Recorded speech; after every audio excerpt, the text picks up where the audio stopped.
ఆయన చిత్తశుద్ధి ఆయన నిరూపించుకోవడానికి ప్రయత్నం జరిగింది. కానీ అప్పుడు మీరు ఇప్పుడు అన్నట్టు అప్పుడు ఇదే బీజేపీ వాళ్ళు అడ్డుకట్టేస్తారు, ఇప్పుడు కూడా వాళ్ళే అడ్డుకట్టేస్తారు. ఇప్పుడు రాజ్యాంగం ఒప్పుకోదని చెప్పి మీరు ముఖ్యమంత్రి గారు 47 సార్లు ఢిల్లీ పోయిండు. 47 సార్లలో 75 to 80% బీజేపీ లీడర్లనే కలిసి వచ్చిండు. ఇప్పటి వరకు మన ముఖ్యమంత్రి గారికి రాహుల్ గాంధీ అపాయింట్మెంట్ అంటేనే చాలా ఆలోచించి ఇస్తున్నారు. ఇప్పుడు ఇన్నిసార్లు పోయి కలిసినప్పుడు ఇంత చంద్రబాబు నాయుడు గారితో కలిసి కూడా ఆ రోజు నీతి ఆయోగ్ లో విందులు వినోదాలు అన్ని జరిగిన తర్వాత మరి ఈ మాత్రం ఒప్పించలేకపోయిందా ముఖ్యమంత్రి? మరి ఇప్పుడు ఈ రోజు ఫ్యామిలీ గురించి వచ్చింది. నేను అదే అంటున్నానండి. హైదరాబాద్ లో మీరు ఒక వారం 10 రోజులు ఉంటే హైదరాబాద్ లో ఈ అన్నదమ్ముల అరకాలు ఎగ్జాంపుల్ ఎత్తారండి. మన నిజామాబాద్ ఒక కేస్ స్టడీ. నిజామాబాద్ ఉమ్మడి జిల్లాల్లో ఎంతమంది బీసీలకి ఎమ్మెల్యే టికెట్ ఇచ్చిండు మీ ముఖ్యమంత్రి? ఒకసారి లిస్ట్ తీయండి మీరు. ఒక్కటన్నా ఇచ్చిండా అండి? ఒక్కటన్నా ఇప్పటి వరకు ఒక మైనారిటీ మనిషికి మంత్రివర్గంలో స్థానం కల్పించిండా అండి? కల్పించలేదు.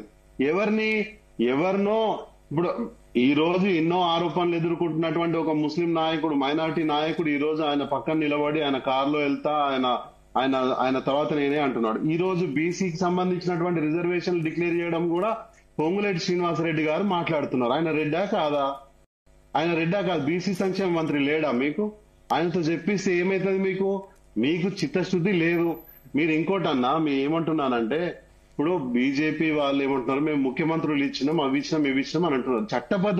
చట్టపరంగా ఇవ్వండి. మీరు ఇస్తే మీరు ఏదో నేను ప్రసాదం పంచినట్టు ఇచ్చినా మీరు కూడా ఇవ్వండి అని అంటే కుదరదు. అది పోరాటానికి ఫలితంగా మీరు రాజ్యాంగంలో సవరణ చేస్తే మేము గొప్పగా ఫీల్ అవుతాం తప్ప ఇప్పుడు ముఖ్యమంత్రి గారు కూడా ఏమన్నారు మొన్న, మేము సెంట్రల్ గవర్నమెంట్ ఇవ్వకున్నా మేము మా పార్టీ నుంచి ఇస్తాము 42%, మిగతా పార్టీలు కూడా ఇవ్వాలంటారు. ఎందుకు ఇవ్వాలండి? అట్లా ఇయ్యరు. అదేమన్నా బిచ్చమా అండి? పోరాటం చేసిన వాళ్ళకు ఫలితంగా పోరాటం చేసినందుకు ఇవ్వాలి. 42% రిజర్వేషన్ చట్టపరంగా ఇవ్వాలి తప్ప ఏదో అడుక్కుంటే ఇచ్చినట్టో లేకపోతే మీకు దయగలిగి పారేసినట్టో అట్లా ఇస్తే ఎట్లా ఒప్పుకుంటారండి ప్రజలు? ఒప్పుకోరు కదన్నా. మీ పాయింట్ చెప్పండి. నేను శేషు గారి దగ్గరికి వెళ్ళాలి. అంటే బీఆర్ఎస్ నాయకులు మాట్లాడితే ఇంత విడ్డూరంగా ఉందంటే కనీసం ఇప్పటికైనా వాళ్ళు ఇవాళ ఈ ప్రజాప్రభుత్వం రిజర్వేషన్ 42% బీసీలకు ఇచ్చి ఆ చిత్తశుద్ధిని నిరూపించుకుంది. ఇప్పటికైనా సపోర్ట్ చేయలేమని నేను ఎక్స్పెక్ట్ చేస్తే వాళ్ళ నుంచి ఎంతసేపు మళ్ళా వాళ్ళు తప్పు చేసిరు, ఆనాడు ఉన్న రిజర్వేషన్ తగ్గించరు, దానికి క్షమాపణ చెప్పండి. అవి పోయి ఎంతసేపు అది చేసినావు మీరు ఇది చేయడం మీరు ఏం మాట్లాడుతారు? ఇంకా బీజేపీ నాయకులు కూడా ఎంత విడ్డూరంగా మాట్లాడుతారు అంటే ఇవాళ నేను ఒకటే అడిగినండి, మీకు చిత్తశుద్ధి ఉంటే ఈ 42% రిజర్వేషన్ బిల్లు పంపించి ఇప్పుడు నెలల తరబడి గడుస్తుంది. నువ్వు పార్లమెంట్ లో ఈడబ్ల్యూఎస్ ఎన్ని రోజులు పాస్ చేసినండి? మరి వాళ్ళు బీసీ అని చెప్పుకుంటారు కదా, మరి దీ బిల్లును కూడా పాస్ చేయమనండి. ఎవరు అడ్డుకుంటారు నిన్ను? ఇప్పుడు మోడీ ఎన్నో చట్టాలు చేస్తుండు కదా, ఎన్నో ఆర్డినెన్స్ తీసుకొచ్చి కదా 11 సంవత్సరాలుగా. మరి దీంట్లో కూడా ఈ బీసీ బిల్లుని 9th షెడ్యూల్ లో పెడితే చట్టబద్ధంగా రిజర్వేషన్ వస్తుంది కదా. మీరు చెయ్యకపోయినా కూడా మేమిచ్చిన మాట తప్పొద్దు, బీసీలకు అన్యాయం జరగొద్దు అని ఇవాళ ముఖ్యమంత్రి రేవంత్ రెడ్డి గారు క్యాబినెట్ మినిస్టర్లంతా కలిసి నిర్ణయాలు తీసుకుని ఇవాళ 42% రిజర్వేషన్ కోసం ఆర్డినెన్స్ జారీ చేశారు. ఇంకొకటి మరి మిత్రుడు మాట్లాడుతుండు తెలిసి మాట్లాడుతారో నాకు ఏం అర్థం కాదు.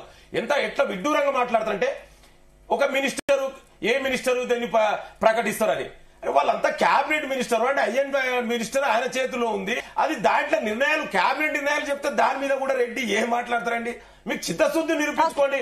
మీరు చెయ్యండి. ఇవాళ మేము చేసిన దేశ ప్రజలందరూ కూడా నేను ఒకటి చెప్తున్నా, క్యాస్ట్ సెన్సస్ మరి ఎందుకు చేయలేదండి?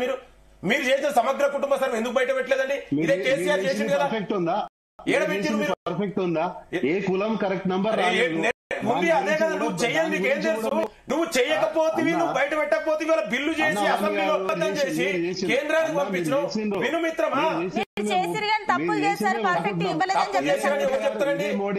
ఎవరు చెప్తారు? అసలు వాళ్ళకి చిత్తశుద్ధి లేదు. వాళ్ళకి ఏం తెలుసు చెప్పుల గురించి మాట్లాడతారు? వాళ్ళకి ఏం తెలుసు చెప్పుల గురించి మాట్లాడతారు? నువ్వు చేసిన చట్టాన్ని నువ్వు చేసినటువంటి ఏమో కుటుంబ సర్వేని బయట పెట్టవచ్చు.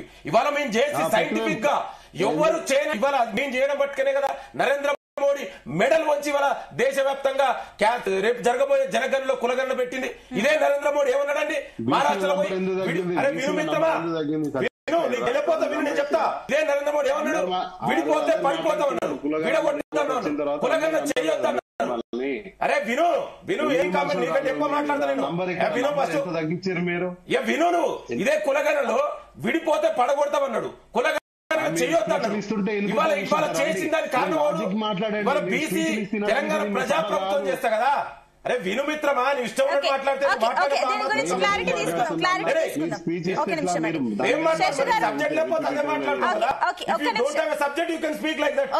పర్సనల్ గా వద్దు. జగన్మోహన్ గారు ఒక్క నిమిషం అండి. లింగం యాదవ్ వాళ్ళు మాట్లాడినప్పుడు ఆ మాత్రం నాకు ఇంకిత క్లారిటీ తీసుకుందాం ప్లీజ్. పర్సనల్ గా వద్దు. శేషు గారు మోసం చేసిరు బీసీలకు, ఇవాళ మీ చేతనే సపోర్ట్ చేయరు. ఒక నిమిషం. ఎస్ శేషు గారు, అదే ఇప్పుడు ఇంత పెద్ద జిల్లా, ఉమ్మడి జిల్లాలో జిల్లా ఉన్న రిజర్వేషన్ తగ్గి చట్టబద్ధం ఒక నిమిషం అండి, క్లారిటీ తీసుకుందాం. ఒక నిమిషం అండి. ఒక్క సీట్ ఇచ్చిరా మీరు? ఒక్క సీట్ ఇచ్చిరా? ఇచ్చిరా? అందరూ తెలుసులే మిత్రమా. ఒక నిమిషం అండి. లింగం యాదవ్ గారు, శేషు గారు ఇప్పుడు ఏమైతే వీటి గురించి జగన్మోహన్ గారు మళ్ళీ వస్తారు. జగన్ గారు ఒక నిమిషం అండి ప్లీజ్. కావద్దు. మీరు అంటున్నారు ఇప్పుడు వీటికి సంబంధించి ఒక క్లారిటీ వస్తుంది. జగన్మోహన్ గారు మేడం ప్లీజ్ ఒక్క నిమిషం. ఒక నిమిషం అండి. లింగం యాదవ్ గారు మళ్ళీ వస్తారు. ఒక నిమిషం. బంధు మీదనే సర్వైవ్ అవుతున్నారు మీరు. ఇప్పటికీ కూడా మీరు సర్వైవ్ అవుతున్నారు. మళ్ళీ అదొకటి, తెలంగాణ ప్రజల కష్టార్జిత లక్షల కోట్లు దోచుకుంటూ కేసీఆర్ ఫామ్ హౌస్ ఎట్లా వచ్చిందండి? కవితారావు ఫామ్ హౌస్ ఎట్లా వచ్చింది? హరీష్ రావు ఫామ్ హౌస్ ఎట్లా వచ్చింది?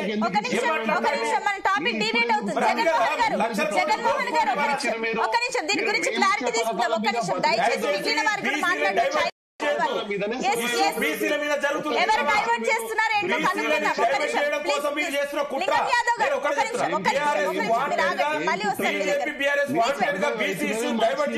Please wait. ఒక్క నిమిషం అండి. శేషు గారు ఏం చెప్తారు అసలు? ఎవరు డైవర్ట్ చేస్తున్నారు? ఒక్క నిమిషం. శేషు గారు ఎవరు డైవర్ట్ చేస్తున్నారు? నిజంగా కోర్టులో ఇది నిలబడుతుందా లేదా? ఏం చెప్తారు? వాళ్ళ పార్టీల పంచాయతీ ఆపితే మంచిదండి. ఎందుకంటే నేను ఒక విశ్లేషకుడే కాదు, బీసీ జాక్ రాష్ట్ర చైర్మన్ మాట్లాడుతున్నా. మాట్లాడినాయండి. ఏందా పంచాయతీ? పార్టీల పంచాయతీ ఇది. రిజర్వేషన్లు వస్తాయా రావా అనేటటువంటి చర్చ జరుగుతుంటే పార్టీల పంచాయతీ పెట్టుకుంటారేంటది? 15 ఏళ్లుగా బీసీల ఉద్యమంలో తల పండిపోయినది.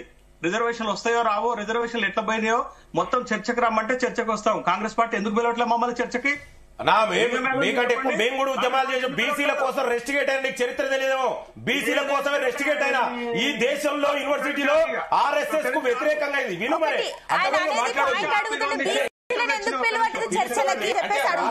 ఉద్యమం చేసాడు కాదు, నీకంటే ఎక్కువ నేను కూడా చేసాం. బీసీల కోసమే రెస్టిగేట్ అయిన ఎందుకు విలువ? ఒక్క నిమిషం ఆగు. ఇప్పుడు మేడం, ఇప్పుడు ప్రొసీజర్ ఎట్లుంటుందంటే కేబినెట్ నిర్ణయాన్ని అసెంబ్లీలో పాస్ చేయటం, అసెంబ్లీలో పాస్ చేసినటువంటి నిర్ణయాన్ని గవర్నర్ కి పంపుతారు. గవర్నర్ పంపినటువంటి ఆర్డినెన్స్ ని గాని బిల్లుని గాని ఎకాఎకిన ఆమోదించరు. వాళ్ళు ఇది రాజ్యాంగబద్ధంలో ఉందా, చట్టబద్ధంలో ఉందా, లిమిట్స్ లో ఉందా లేదా అని ఎంక్వైరీ చేసుకున్న తర్వాతనే వాళ్ళు ఆమోదం చేస్తారు. గతంలో తమిళసై గారు వీళ్ళు పంపినటువంటి బిల్లులను ఆపారా లేదా? తమిళనాడులో రవి 11 బిల్లులను ఆపితే తమిళనాడు ప్రభుత్వం, స్టాలిన్ ప్రభుత్వం సుప్రీంకోర్టుకు పోతే సుప్రీంకోర్టు ఈ మధ్య ఒక సూచన చేసింది. ఏదైనా ఒక బిల్లు రాష్ట్రపతి దగ్గరికి గాని గవర్నర్ దగ్గరికి గాని వస్తే 3 నెలల్లో దాన్ని ఆమోదిస్తామా రిజెక్ట్ చేస్తామా అనేటటువంటి ఒక అభిప్రాయాన్ని చెప్పాలి అని చెప్పారు. ఇప్పుడు ఇవాళ కేబినెట్ తీసుకున్నటువంటి నిర్ణయాన్ని, ఆర్డినెన్స్ ని మన గవర్నర్ కి పంపితే గవర్నర్ ఆమోదించడానికి అన్ని రూల్స్ అండ్ రెగ్యులేషన్స్, కాన్స్టిట్యూషనల్స్ ఉన్నటువంటి లిమిటేషన్స్ అన్ని చూసుకొని ఆమోదిస్తారు. బట్ ఇక్కడ కాన్స్టిట్యూషన్ చెప్తుంది, సుప్రీంకోర్టు వెర్డిక్ట్ చెప్తుంది, సుప్రీంకోర్టు లీగల్ లో ఉన్నటువంటి అంశము 50% రిజర్వేషన్లు మించకూడదు అని కనుక ఉన్నప్పుడు గవర్నర్ ఏ విధంగా వీళ్ళు పంపినటువంటి ఆర్డినెన్స్ ని ఆమోదిస్తారు? ఒకవేళ గవర్నర్ ఆమోదినా ఇప్పుడు ఓపెన్ కేటగిరీలో ఉన్నటువంటి అనేక మంది వ్యక్తులు వాళ్ళకు వచ్చేటటువంటి అవకాశాలు తగ్గుతున్నాయి కాబట్టి వాళ్ళు కోర్టుకు పోయి పిటిషన్స్ వేస్తే కోర్టు ఏం తీర్పు చెప్తుంది, ఎంత డిలే అవుతుంది అనేటటువంటి ప్రశ్నలన్నీ ఇక్కడ వస్తాయి మనకి.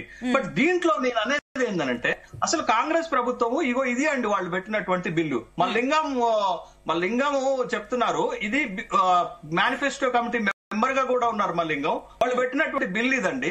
అసలు ఎస్సీ ఎస్టీలకి ఎంత రిజర్వేషన్ ఉందండి? స్థానిక సంస్థల్లో 27% రిజర్వేషన్ ఉంది.